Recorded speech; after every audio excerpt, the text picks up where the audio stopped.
એક પરિવારમાં પતિ પત્ની અને તેના 2 સંતાનો એમ મળીને કુલ 4 સભ્યો હતા. એક દિવસ સાંજે જમ્યા પછી પતિ પત્ની મકાનની છત પર બેસીને વાતો કરી રહ્યા હતા.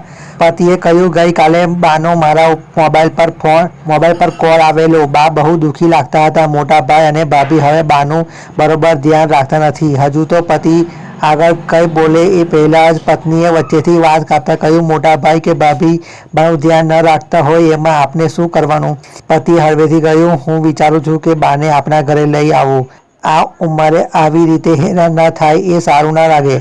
હું જીવતો હોઉં અને બાને તકલીફ પડે એ કેમ ચાલે? પતિએ જરા ઊંચા અવાજે કહ્યું, તમને બાની તકલીફનો વિચાર છે અને મારી તકલીફનો કોઈ વિચાર નથી આવતો.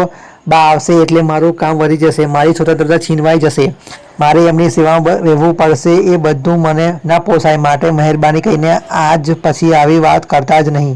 તમને બહુ એવું લાગતું હોય તો બા પાસે આંટો મારી આવજો, પણ બા આ ઘરમાં ના આવવા જોઈએ. બીજા દિવસે પત્ની કોઈ કામ માટે બહાર ગઈ એટલે પતિ બાને એમના ઘરે તેડી આવ્યો. નીચેના રૂમમાં બા માટે રહેવાની વ્યવસ્થા કરી. પત્ની જ્યારે બહારથી ઘરે આવી ત્યારે તેમને નીચેના રૂમનો કેટલોક સામાન બહારના હોલમાં પડેલો જોયો. એને પતિને પૂછ્યું, આ સામાન રૂમમાંથી કેમ બહાર કાઢ્યો? પતિએ દબાતા અવાજે કહ્યું, મારાથી ન રહેવાયું એટલે હું બાને તેડીને લાવ્યો છું અને નીચેના રૂમમાં બાનો સામાન મૂક્યો છે એટલે વધારાનો સામાન બહાર કાઢ્યો. પતિની વાત સાંભળતા જ પત્નીનો ગુસ્સો 7મા આસમાને પહોંચી ગયો.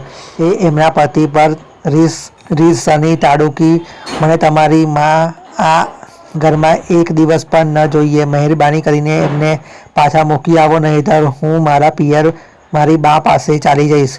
નીચેના રૂમમાંથી અવાજ આવ્યો, બેટા તારે મારી પાસે આવવાની જરૂર નથી, હું પોતે જ અહીંયા આવી ગઈ છું. જમાઈ એના બાને નહીં તારી બાને લાવ્યા છે, કારણ કે એના ભાઈ ભાભી નહીં તારા ભાઈ ભાભી તારી બાને હેરાન કરતા હતા.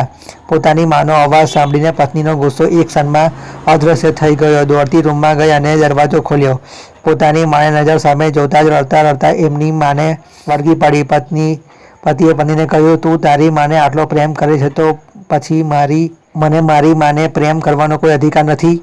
દરેક સ્ત્રી પોતાના માતા પિતાને જેટલો પ્રેમ કરે છે એટલો જ પ્રેમ જો એમના સાસુ સસરાને કરી શકે તો કોઈ દીકરા એના મા બાપ જુદા ન રહે. દીકરી તરીકે તમારા માતા પિતાને તમારા ભાઈ અને ભાભી સાચવે એવું ઈચ્છો છો તો પછી વહુ તરીકે સાસુ સસરાને સાચવવામાં શું તકલીફ પડે?